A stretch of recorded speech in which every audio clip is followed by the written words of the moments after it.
magbigay muna tayo ng konting background. Kasi karamihan ng mga nanonood at nakikinig dito ay mga Gen Z tsaka young millennials. So naabutan na nila yung siguro padulo mo ng pagiging child star. Hindi ko alam kung alam pa nila Okay Ka Fairy Ko, yung Little Miss Philippines, malamang na black and white na yung dating sa kanila ng Little Miss Philippines. Kahit naman colored pa rin yun, di ba? Sepia. Okay Ka Fairy Ko. Sepia. Sepia, ganyan. Sobrang laking child star ni Ice talaga dati. As in, okay, maliit na malaki. Alam mo maliit na malaki. Si Ice yung nagpauso. Naalala ko kasi yung nanay ko, parang sobrang fan na fan mo siya na parang iniisip ko, sino po ba yung tunay na anak sa aming dalawa? Kasi si Ice yung nagpauso ng di ba kapag tinuturuan ka ng nanay mo na mag-perform sa tapos sasabihin mo kunyari, isang pinggang pansit, tapos magbabaw ka. Baw, oo. Ang naalala ko kay Ice, sinabi niya talaga yung baw. Pero dapat hindi niya sasabihin. Yun yung isang claim to fame ni Ice. Parang, isang pinggang pansit, baw. Ganon. Tapos, bentang-benta siya sa mga nanay. Oo. Bentang-benta siya sa mga nanay na kapag yung mga anak nila yung magpe-perform, pinapagsabi rin nila yung baw. Kahit hindi naman dapat. So, parang si Ice yung ito ka dapat anak. Parang gano'n. Ito ka dapat anak. Hindi eh. Mali yan eh. Hindi ko kaya. Hindi madali yan So, yun. For context lang, para gets ng mga Tapos, hindi ko alam. Parang after ng basta merong segment kasi, Little Miss Philippines. Tapos nandun nga si Ice. Tapos after nun, tuloy-tuloy na. Actually, bago ko na Itbulaga, meron pa akong nilagay muna nila ako sa isang show na tinatawag na Completos Ricados. Sa Itbulaga din? Oo, parang siyang pre-programming na Itbulaga. Bago nila ako nilagay sa Itbulaga, para sinubukan muna nila ako kung okay ako. So that's Completos Ricados, and then, siya ako nag-Itbulaga. Nag-Itbulaga. Tapos, tama ba? 3 years old ka nung jumoin ka? Oo, turning 4. Parang pa-4 na rin. Pa-4. Kasi 87 yung di ba? 87 yung Little Miss Philippines eh. Yes, 87. Alam ko na 3 years old siya kasi laging nasasabi yan ng mga magulang ko. Na 3 years old si Ice. Oo, bakit si Ice kaya yung ganito? Oo. Hindi pa ako tunay na Sorry po. Mag-sorry ka. Sorry, kaya pala nung unang kita ko sa inyo, medyo matalim ang tingin mo sa akin. Meron palang nakaraan na hindi ko alam. Pasensya na po. May inggitan pala. Pero yung Okay Ka Fairy Ko, ano ba to yung kay Miss Maricel? Kay Miss Maria? Super Inday. Super Inday and the Golden Bibe. Oo, and the Golden Bibe. Yes. Ako naalala ko kay Ice yung ang naalala ko kay Ice yung Aswang. Manilyn Reyes. Yan ang favorite film ko. Alma Moreno. OMG. Oo. Naging tribute sobrang na pala na-enjoy kay Ice. Tribute. Birthday concert. Thank you. Baka may surprise guest ako dito, hindi ko alam. Magugulat ka, lalabas kami dyan. May pa flowers. May mga cake from Fernando's Catering at Estel. Nalala ko doon yung eksena doon sa yung sa Aswang, yung parang minimik ni Alma Moreno si Manilyn. Oo. Tapos parang kailangan pumili kung sino yung tunay na Manilyn, parang ganyan. Yes. Ang saya nung eksena na yon. Kasi 'di ba syempre, tawag dito si Ate Mane, tapos yung double ni Ate Mane. So syempre kailangan din mag-lines nung double, 'di ba? Para makatotohanan naman. Tapos ang pangalan ko doon, ng character ko is Kathleen. So si Ate Mane, Kathleen, ako to, ganyan. Isa naman, Katle. Paulit-ulit lang siya. Katle lang siya ng Katle. Hindi masabi-sabi ng tama yung Katle. Ang ganda. Ako ang isang naging tribute na talaga. Tribute talaga. Ako ang isang hindi ko makakalimutan na role ni Ice ay yung sobrang nakakaiyak na Okay Ka Fairy Ko. Hindi ko alam kung anong part siya. Ay, sabi ni Dan Juan, sorry. Naglalaro si Dan dito pero sumasagot siya. Fairness. Kasi pag napapag-usapan namin, ito yung one. Yes, yung may dugo na. Dito ka na kaya, Ransky?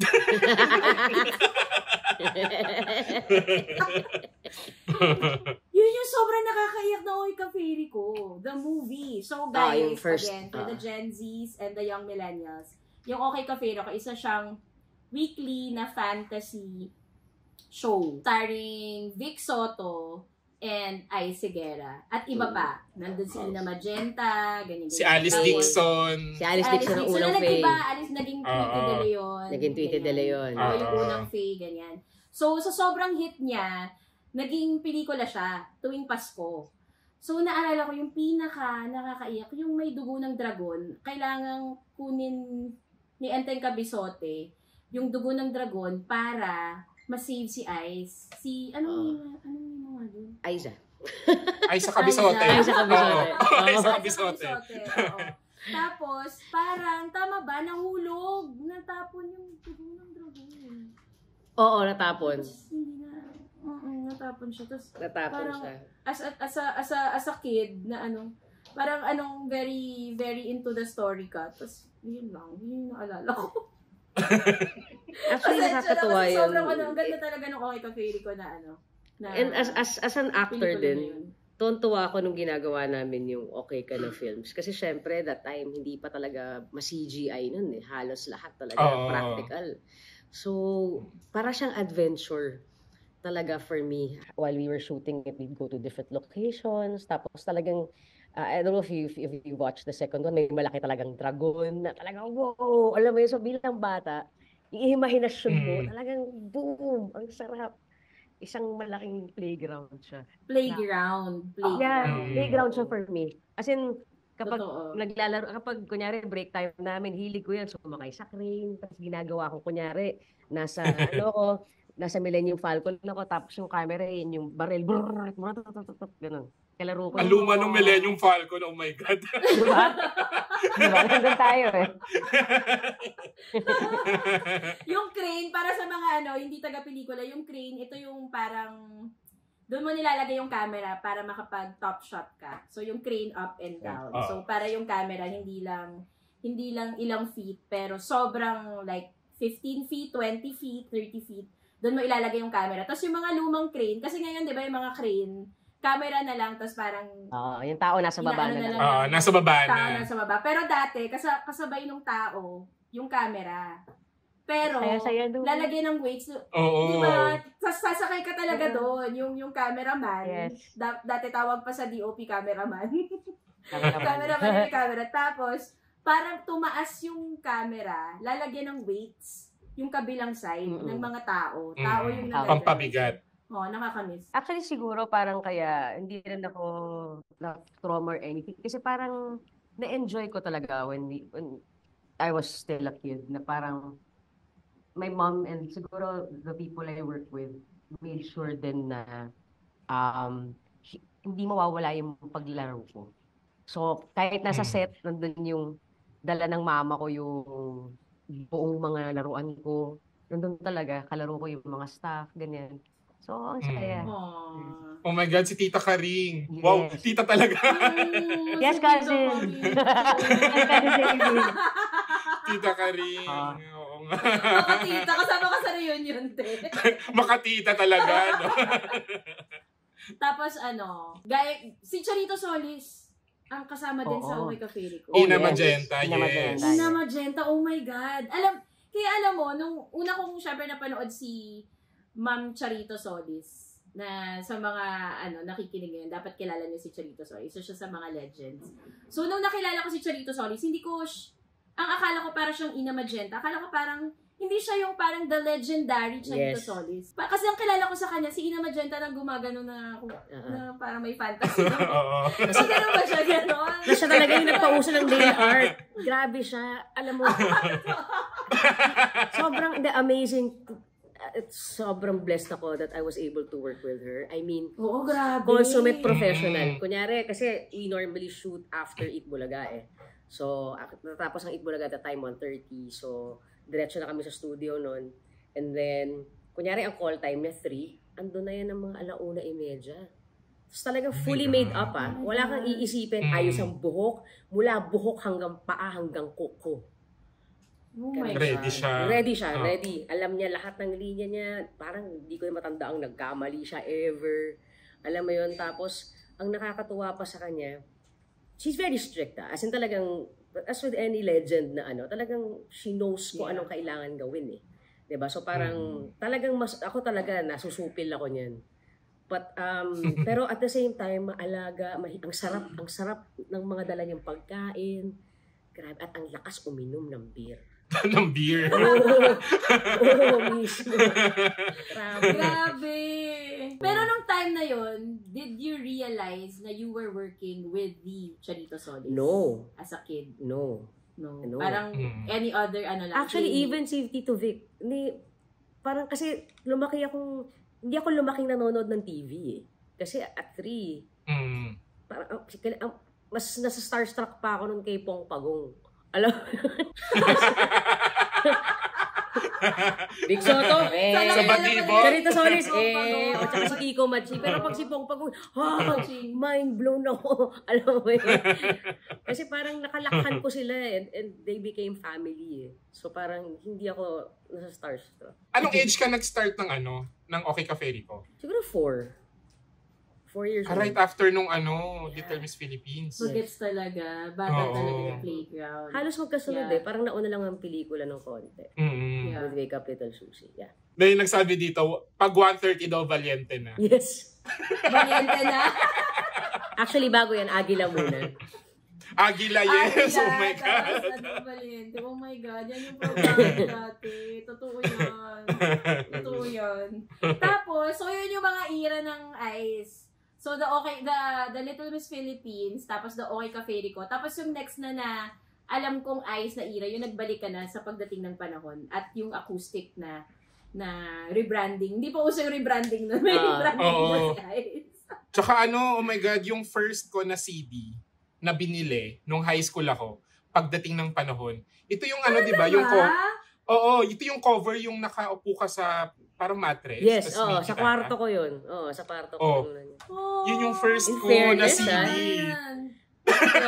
Grabe. Baka pumila ka pa sa SM Center Point Pumila ko sa Araneta pero wala pala doon si Ice. May dala akong Tide, sachet, ganyan. Pero yun na. So, sa mga hindi pa ulit pinapanganak ng time ng pagdating ng panahon, sobrang laki nung pagtanda ko na. Kulang na lang. Tribute talaga to. Matanda na rin kami. It's a tie lang, di ba? It's a tie lang. Sobrang, di ba? Parang everywhere talaga yung pagdating ng panahon. Tapos, parang kulang na lang after ng Lupang Hinirang next na nakantahin sa flag ceremony yung pagdating ng panahon. Pero in fairness, nagulat din ako. Oo. Grabe yung pagdating ng panahon na to the point na parang yun talaga yung start. Feeling ko kapag nagigig ka, paano ba yun? Pag nagigig ka, anong patang-pata ka na sa sa pagdating ng panahon. Pero kailangan mo kasi kantahin kasi yung iba na pupunta lang sa gig para may marinig na 1, 2, 3 songs na alam nila. Tapos, okay na sila, di ba? Well, syempre, when I was younger, andun ka sa, ito na naman. Pero siguro malaking bagay that I play the guitar. Kasi pwede kong medyo ibahin ng konti. And unlike kapag naka-1 ako na same thing over and over again. Eto, since I'm playing the guitar, may mga times pwede kong mas bagalan, maglagay ako ng konting landi dito sa part na to. So, it sounds new to me pa rin.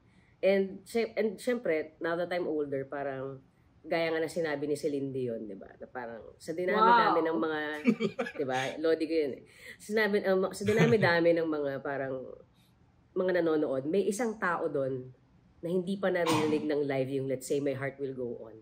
And it's our job as singers to make it sound new, to make it sound fresh, as if it's the first time I will ever sing it. So, parang ako, yun talaga, I really have to find inspiration every time I sing it. And it works. Parang siguro malaking bagay na naging artista ako before. I mean, alam mo yun, kumbaga, hindi lang siya about what I'm feeling right now. Parang I can, pwede akong maghanap ng ibang mundo kung saan relevant sa akin tong kanta na to ngayon. Parang ganun. Parang may mga Gen Z na entering 20s na ngayon. Na parang, ang alam lang nilang kanta, mga, ayoko na magsalita. Yung mga, di nila alam yung mga hindi nila alam yung mga classic songs. na around that time, around that age, yung ano, yung... Yeah, 2001. 2001 Oo, 2001. Yes.